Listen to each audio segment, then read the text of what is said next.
The royal family didn't implode with the press conference, it cracked open with a drunk sentence, spoken to freely in the wrong room at the wrong dinner table. For decades, the monarchy survived because its dirtiest truths stayed locked behind manners, money, and silence. But every dynasty has one loose wire, one insider who knows where the bodies are buried. And according to the latest alleged leak shaking London and California alike, that wire was Sarah Ferguson. Not a book deal, not an interview, not a carefully edited confession. A private dinner party recording allegedly captured in Mayfair where the wine flowed, the anger simmered, and restraint evaporated. And in that recording, a voice unmistakably identified as Fergie makes a claim so explosive it detonates the Sussex origin story at its core. Meghan wasn't new, darling. We didn't need to be introduced. She was Andrew's companion on the boat for 3 summers straight. She was part of the inventory. 3 summers, 3 years, and one word that froze every room it reached: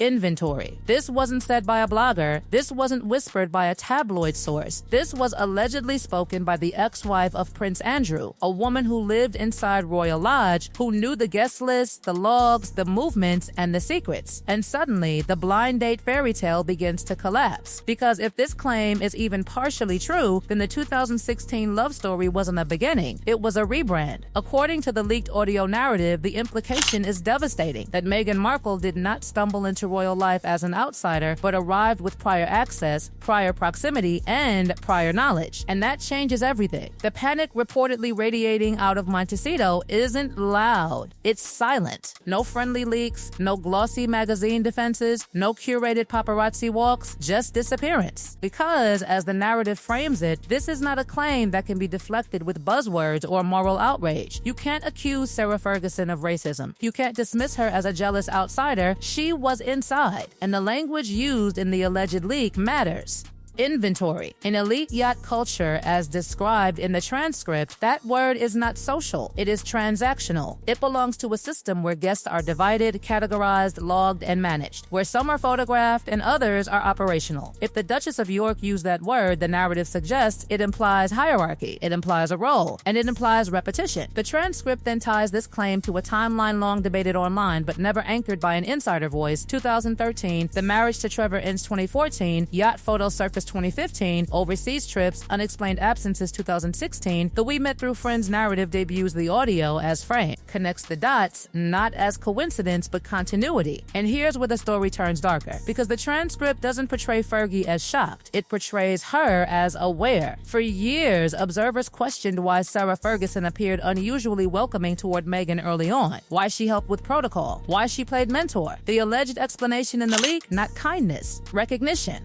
According to the narrative, Ferguson believed Meghan was a familiar player, someone navigating survival inside elite male systems, a hustler, not a disruptor, someone who knew the rules. What she didn't anticipate, the transcript suggests, was ambition without loyalty. And then comes the detail that jolted investigators and commentators alike: the guest book. Royal Lodge is not just a home, it is a secured property. Every vehicle logged, every overnight stay recorded, names archived, dates preserved. In the alleged audio, Ferguson claims Meghan's name appears there years before Prince Harry. Her name is in the book. Andrew, you can't burn the book. It's in the archives. If that record exists and that remains an allegation, then the stranger to royal life persona disintegrates instantly. And it raises a question too dangerous to ignore. Did Prince Harry know? Did he see the logs? Was he told? Or was he, as the narrative implies, emotionally positioned as the perfect mark? The transcript doesn't stop there. At the same dinner, according to the recording, Ferguson allegedly references jewelry, earrings worn at the wedding claimed to have been gifts from Andrew, not foreign benefactors. That single detail, if substantiated, would reroute years of speculation straight back to one source. But the most chilling breadcrumb comes last. A name, not a royal, not a courtier, a captain. A super yacht captain who, according to the alleged recording, saw everything.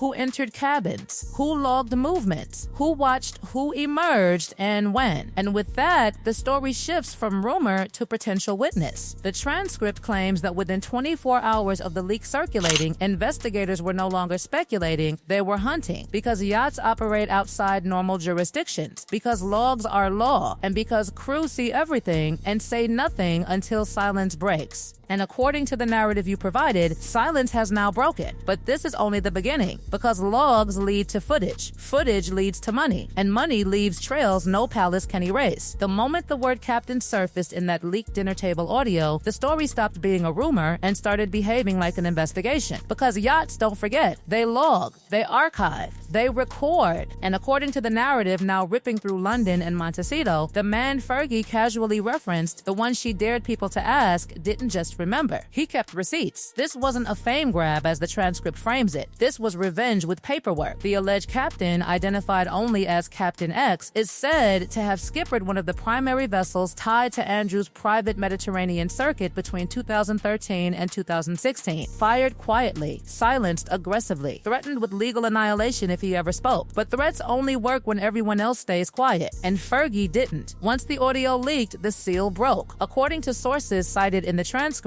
Captain X didn't offer a quote, he offered logs. Handwritten, time-stamped, preserved outside palace reach. Because in the super yacht world, logs are not casual notes. They are safety documents, movement tracking, accountability records. Who entered which cabin? When? For how long? And the pattern he allegedly describes is surgical. Guests divided into two categories: official, photographed, toasted, public operational, unseen, below deck, purpose-specific. The claim is brutal in its simplicity. For 3 consecutive summers, Meghan Markle appeared on the operational manifest. Not as a guest, not as a girlfriend, but as someone on retainer. And then comes the detail that chills the spine of anyone who understands hierarchy at sea. Cabin 4, not a suite, not a guest room, a staff cabin. According to the alleged August 2014 Sardinia log entry 2115, Prince Andrew retires to Master Suite shortly after. M. Markle enters 6 hours later, returns to crew quarters. Cabin 4 friends don't stay in staff cabins. Employees do. The transcript emphasizes this not as scandal, but structure. And suddenly, years of silence make sense. Why lawsuits never came? Why denials stayed vague? Why authors who hinted at yacht rumors were never sued? Because Discovery would open manifests. And manifests don't lie, but paper alone is fragile. Ink can be challenged, handwriting disputed, which is why Captain X allegedly dropped the final bomb. CCTV. Martin super yachts are floating vaults. Billionaires demand it. Royals require it. Cameras blanket corridors, decks, lounges, everything except bathrooms. According to the narrative, the Lady Rose, the vessel now named in whispers, retained backup drives from 2014 that were never wiped, not erased, not destroyed, just forgotten. And those drives, the captain claims, still exist. The footage he hints at isn't explicit. It's worse. Transactional. Allegedly showing a woman matching Meghan's description on the sun deck, engaged in negotiation with a high-profile guest. An envelope exchanged. Contents checked. A nod. Direction given toward lower cabins. No romance. No mystery. Just business. And here's the timestamp twist that turns this into a credibility nightmare. The date allegedly matches a social media post where Meghan claims she was home in Toronto enjoying a quiet weekend. 2 locations, 1 timestamp. The narrative doesn't accuse, it contradicts. Now the question shifts from what happened to who already knew. Because when Andrew's world began collapsing, properties weren't just swept for documents, they were swept for drives, boats included. And according to the transcript, those original hard drives didn't disappear. They were secured, which leads to the coldest figure in this entire saga. The one who never leaks, never emotes, never explains. The enforcer.